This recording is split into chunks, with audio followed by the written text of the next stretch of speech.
जा शैतान, आज तो मैं तेरा इलाज करके रहूंगा।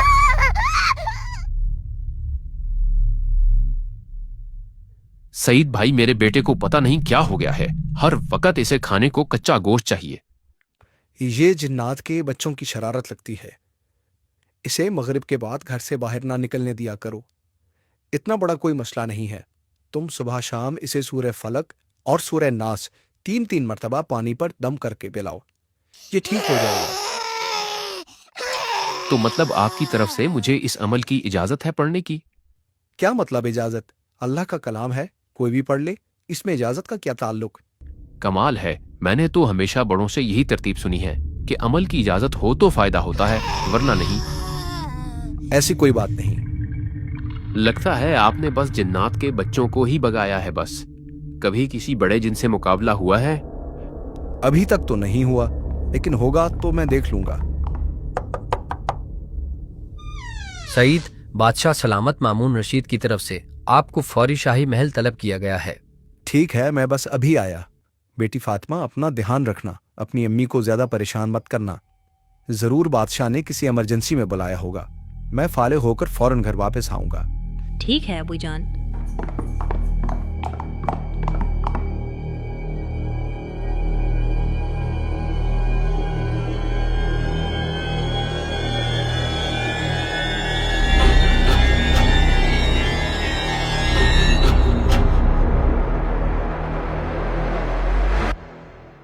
जब तक हम वहां पहुंचे, मुझे बताएं कि हुआ क्या है। आज सुबह बादशाह सलामत एक मीटिंग में थे। बादशाह सलामत, मशरिक की तरफ कुछ लोग बगावत के लिए इकट्ठा हो रहे हैं। हमें खदशा है कि ये बगावत ज्यादा जोर न पकड़ जाए। मेरी इतनी बड़ी फौज के सामने उनकी क्या औकात, मैं उन्हें कुचल कर रख दूंगा।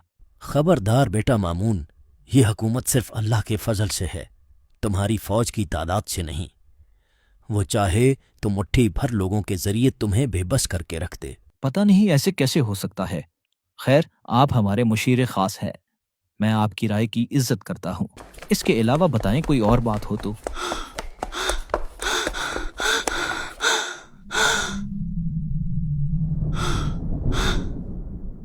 बादशाह सलामत, रानी साहिबा को अचानक दौरा पड़ा है और वो बेहोश हो गई हैं। तो मैं क्या करूं? मैं यहाँ अपनी सल्तनत के मामलात देखूं या उसकी बीमारियां देखूं?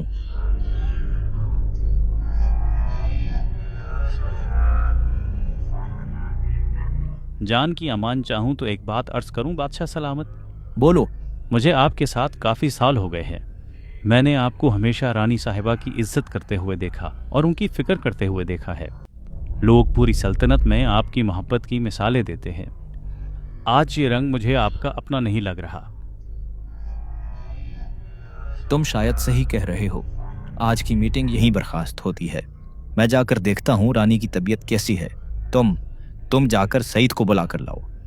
फिर बादशाह सलामत रानी के कमरे की तरफ चले गए और मैं आपको लेने आ गया। बाकी आप खुद उनसे पूछिएगा।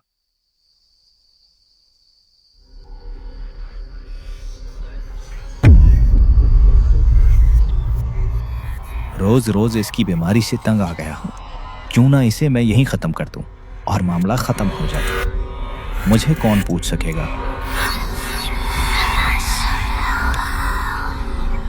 ओहो, ये मैं क्या कर रहा हूं?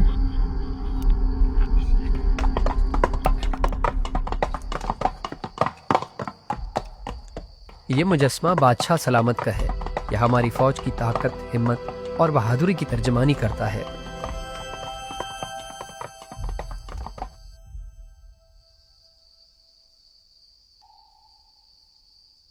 जी जनाब, हुक्म करें।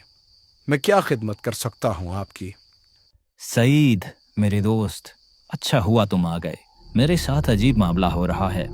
मुझे अपनी बीवी से बेइंतहा मोहब्बत थी, लेकिन पिछले कुछ दिनों से न जाने क्या हो रहा है कि आहिस्ता आहिस्ता मुझे उससे नफरत होती जा रही है और मेरे दिल में बार बार ये ख्याल आता है कि मैं उसे तलाक दे दूं और उसे निकाल दूं।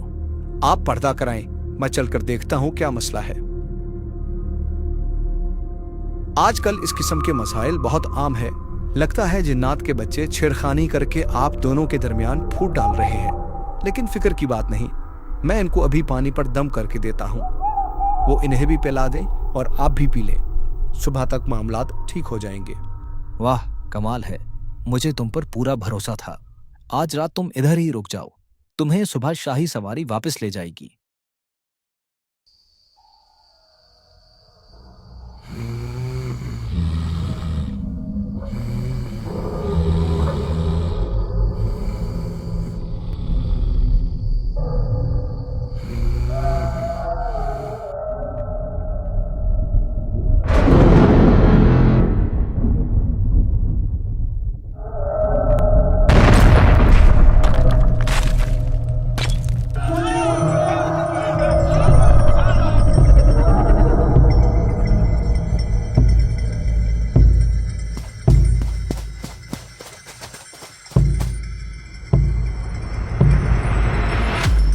ये सब क्या हो रहा है? इतना शोर कैसा है?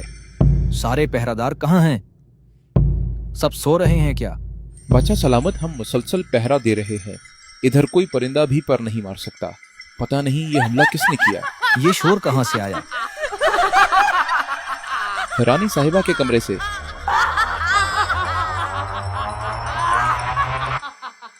क्या तुम्हें सच में लगा कि तुम ये छोटे मोटे टोटके आजमा कर मुझे हरा दोगे? तुम्हारे बस की बात नहीं है। तुम्हारी रानी के पास सिर्फ 30 दिन का वक्त है। 30 दिन बाद वो पूरी मेरे कब्जे में होगी, जिंदा या मुर्दा। सईद, ये क्या हो रहा है? मुझे नहीं पता। मैंने अपनी जिंदगी में आज तक कुछ ऐसा नहीं देखा। मुझे एक तन्हाई वाला कमरा चाहिए, कोई बंदा वहां ना आए।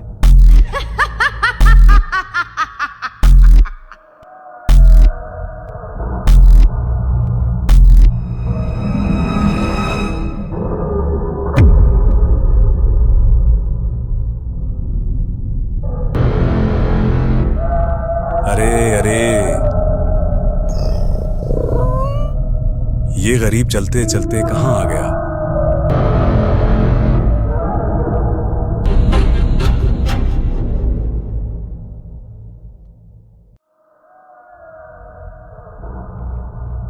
तुम्हें किसी ने बताया नहीं ये जिल्लामा का इलाका है? मुझे मुझे मुझे जाने दो। मैं तो एक छोटा सा ताजिर हूँ। मुझे नहीं पता था ये इलाका आपका है। मेरे सारे पैसे आप ले लो। पैसे? कभी सोचा है कि सांप डसता क्यों है? क्या उसे डसने के पैसे मिलते हैं? तुम ऊपर जाकर इस सवाल का जवाब सोचना।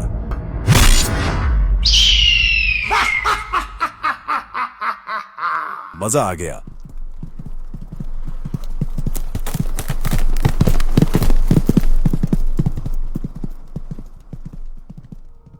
ये सामने कौन जा रहा है?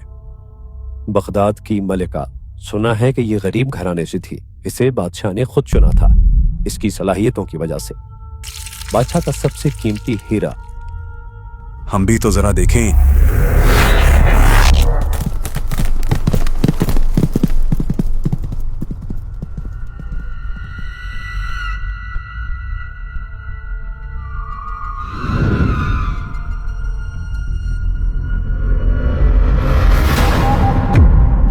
वाह, क्या खूबसूरती है। मैं तो उसके हुस्न का दीवाना हो गया हूं। मैं उसे अपनी रानी बना कर रहूंगा। तुम दोनों जाओ और मुझे रानी के बाल ला कर दो, बाकी मैं देख लूंगा।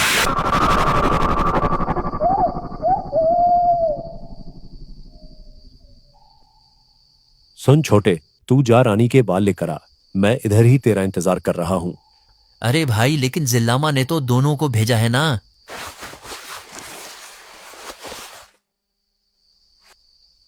अच्छा, वैसे भी 2 बंदों की क्या जरूरत उधर। मैं बस यूं गया और यूं आया।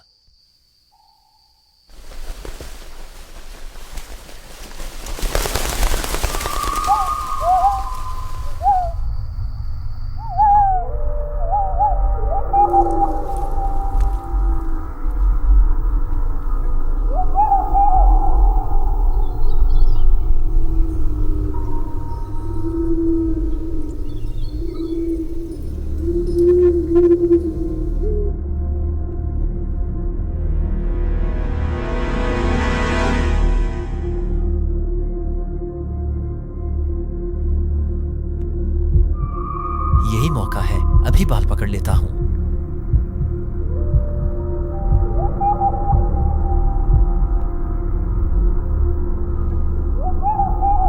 आऊज़ु बिल्लाहि मिनश शैतानिर रजीम।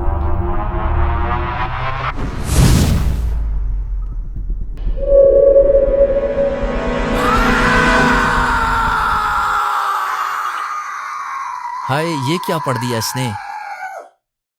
खादिमा, ये बाल बाहर मिट्टी में दबा देना। अरे रानी साहिबा, आप मुझे कह देती, मैं आपके बाल संवार देती। अरे कोई बात नहीं, बहुत शुक्रिया। अब तो इसने दुपट्टा पहन लिया, मुझे कुछ और देखना पड़ेगा। इसकी खादमा ने यहीं बाल दबाए थे, यहां से निकाल लेता हूं। जले हुए हाथों से मैं ये कभी नहीं खोद पाऊंगा। बड़े भैया को जाके कहता हूं।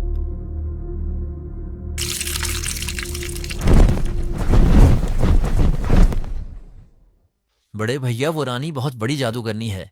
उसने दुपट्टा पहनते हुए ऐसा मंत्र पढ़ा कि मैं जलते जलते बच गया। वो तो मैं बहादुर जिन था, उधर से फौरन भाग गया।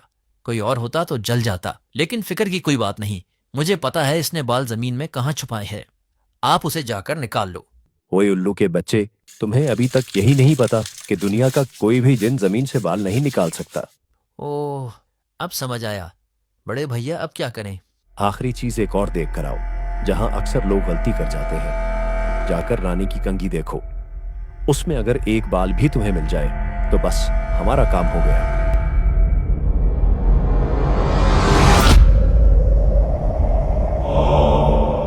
मालिक, मालिक, बाल मिल गया मालिक। मैं अपनी जान पर खेलकर ये बाल लेकर आया हूं मालिक। है? अब होगा खेल शुरू।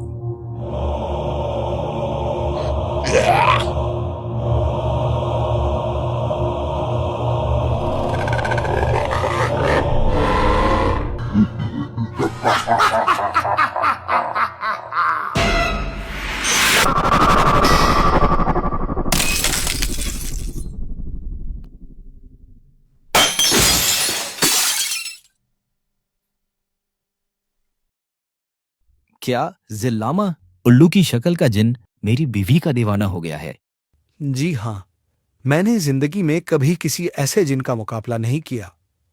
इंसानों का जादू एक तरफ, जन्नात का जादू इससे कहीं ज्यादा ताकतवर होता है। लेकिन तुमने तो सूरह फलक और नास पढ़कर दम की थी ना? बात दरअसल कुछ और है। मैं जब जवान था उस वक्त मैं एक बुजुर्ग के पास अक्सर जाया करता था, उनसे इल्म और हिकमत की बातें सीखता। जवान, तुम्हारे अंदर मखलूक की खैरखाही का जज्बा है। मैं चाहता हूँ मैं तुम्हें सूरह फलक और सूरह नास की खास इजाज़त दूँ, लेकिन उसके लिए तुम्हें एक इम्तिहान से गुजरना पड़ेगा। बाबा, सारी बातें आपकी ठीक है, लेकिन ये इजाज़त वाली बात मेरी अकल में नहीं आती। अल्लाह का कलाम है, कोई भी पढ़ ले, इसमें क्या? वो सामने देखो, वो बच्चा तीर चला रहा है। मुझे नहीं लगता वो किसी चिड़िया को भी मार पाएगा, लेकिन यही तीर जब वो फौजी चलाएगा तो वो एक शेर को ही मार सकता है। तीर तो तीर ही है ना, लेकिन असल फैसला इस बात से होता है कि कौन चला रहा है। अरे बाबा, तीर और चीज है, अमल और चीज है। मुझे लगा ही था तुम फकीर की बात बगैर दलील के मान लेते तो अच्छा था। जिल्लामा ही तुम्हें आकर बताएगा। हैं? इसका क्या मतलब? इस बात का मतलब आज समझ आया है। मेरे दोस्त, मेरी वजह से तुम भी इस मसले में फंस गए। तुम अगर चाहो तो पीछे हट सकते हो। मैं पीछे नहीं हट सकता। मुझे अभी कुछ देर पहले मेरी बीवी ने घर से पैगाम भेजा है कि मेरी बेटी की तबीयत सख्त खराब है। मेरे पास सिर्फ 30 दिन बाकी है। मेरे पास सिर्फ 30 दिन बाकी है। मैंने सुना है बसरा में एक नेक हस्ती है, मालिक बिन उबैद। मैं उनके पास जाता हूँ, उनसे अपना मसला अर्ज करता हूँ। यकीनन वो मेरी मदद जरूर करेंगे।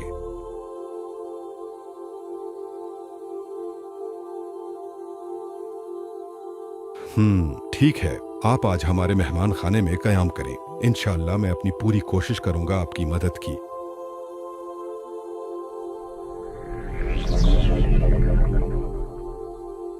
सहाबी बाबा, मेरी आपसे गुजारिश है कि आप इस परदेसी की मदद करें। बादशाह वक्त का कासिद है। जी जनाब, जैसे आपकी ख्वाहिश। मैं आपको 3 अमाल बता रहा हूं। आप जाते ही वो अमाल शुरू कर दें। पहला अमल यह है कि रानी के पुराने इस्तेमाल शुदा कपड़े लें जिस्म से लगा हुआ कपड़ा, शमीज या दुपट्टा वगैरह हो तो ज्यादा बेहतर है। इस कपड़े पर रोजाना अव्वल व आखिर 3 मरतबा दरूद शरीफ के साथ 11 मरतबा सूरह फलक और 11 मरतबा सूरह नास पढ़े। ये अमल 90 दिन तक करना है। 90 दिन के बाद वो कपड़े जलाकर उसकी राख पानी में बहा दे। या तो रानी खुद पढ़े या घर वाले, किसी को पैसे देकर ये काम नहीं करवाना। दूसरा अमल ये कि अल्लाह ताला की ये नाम या हकीमो या हन्नानो रोजाना हजारों की तादाद में खुला पड़े, हजारों की तादाद से कम ना हो। ये अमल भी 90 दिन तक करें। तीसरा अमल ये कि 90 दिन तक रोजाना हस्बे तौफीक सदका करना। सदका ऐसे गरीब लोगों तक पहुंचाना जरूरी है जो नमाज और जिक्र करने वाले हों। याद रखना, ये सदका और जिक्र मौकलात की ग़िज़ा है। अगर तुमने इसमें गफलत की तो मौकलात कभी भी मदद को नहीं आएंगे। तुम वापस पहुंचते ही ये अमल शुरू कर दो। जब तक ये अमल मुकम्मल नहीं होता तुम्हारी खास हिफाजत रहेगी। ना वो तुम्हारी बेटी का कुछ बिगाड़ पाएंगे और ना ही रानी का। और हाँ, तुम्हें अब मेरी खास इजाजत है और तुम मेरी निगरानी में हो। मालिक, आज 30 दिन पूरे हो गए हैं, क्यों ना रानी को उठाकर ले आए? चलो उसकी बेटी को भी ठिकाने लगाते हैं।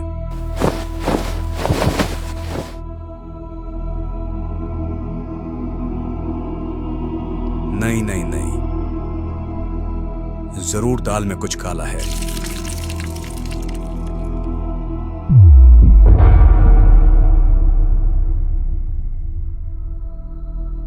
मालिक, किले के चारों तरफ एक बहुत ताकतवर हिसार है, हम अंदर नहीं जा सकेंगे।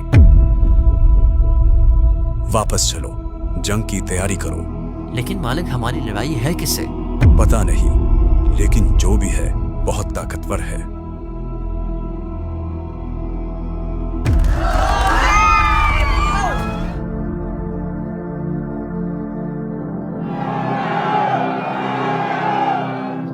वक़ुर रब्बि अदखिलनी मुदखल सिद्क़ व अख़रिजनी मुख़रज सिद्क़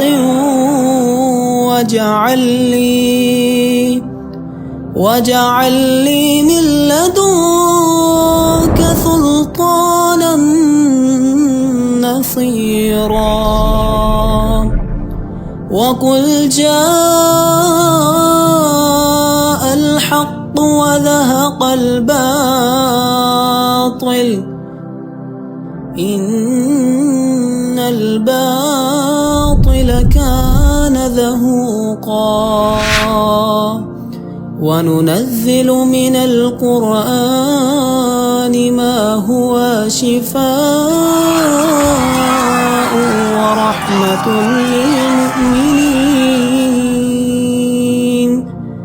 वला यज़ीदु ज़ालिमीन इल्ला खसारा।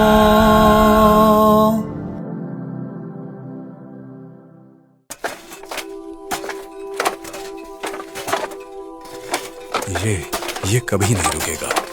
मैं नहीं होऊंगा तो कोई और आएगा।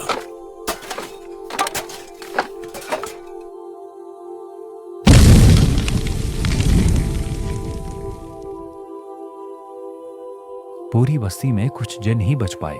उसके बाद बादशाह की जिंदगी में सुकून आ गया। आपकी बहादुरी और जुर्रत का नतीजा है कि हमारी सल्तनत इतनी बड़ी है। ये महज उस रब का करम है, वो चाहे तो मुट्ठी भर लोगों के जरिए बादशाह को बेबस कर दे। बादशाह ने सईद को एक मशकीज़ा भर के अशरफियां दी और उसमें से कुछ उन्होंने मुझे दे दी। अल्लाह अकबर, क्या आप मुझे भी इस अमल की इजाजत दे सकते हैं? जी बिल्कुल। ये सिर्फ जादू के लिए नहीं बल्कि शादी, रिस्क की बंदिश या कोई भी नामुमकिन मसला हो, दुश्मनों ने सताया हो, औलाद गलत रास्तों पर चल पड़ी हो या नाफरमान हो गई हो, मैं भी अपनी तरफ से सबको इसकी इजाजत देता हूँ। कितने मोती ऐसे हैं जो लोगों तक पहुंचे ही नहीं। मेरा एक दोस्त है, उसके पास एक खास वजीफा है जो इन्हें ख्वाजा अवैस करनी रहमतुल्लाह अलैह ने बताया था, और ख्वाजा अवैस करनी रहमतुल्लाह अलैह को हजरत उमर रजी अल्लाह ताला अन्हु ने बताया था। मैं उसको अर्ज करूंगा कि वह आपको अपनी दास्तान सुनाए। जिसने भी वजीफा पढ़ा है, अल्लाह ने उसको इतना रिस्क दिया है कि गुमान से बाहर है। आप जिस वजीफे की बात कर रहे हैं वो मैंने खुद ख्वाजा अवैस करनी रहमतुल्लाह अलैह से सुना है। फिर कभी उसके फवाइद और कमालात पर बात करेंगे इंशाअल्लाह।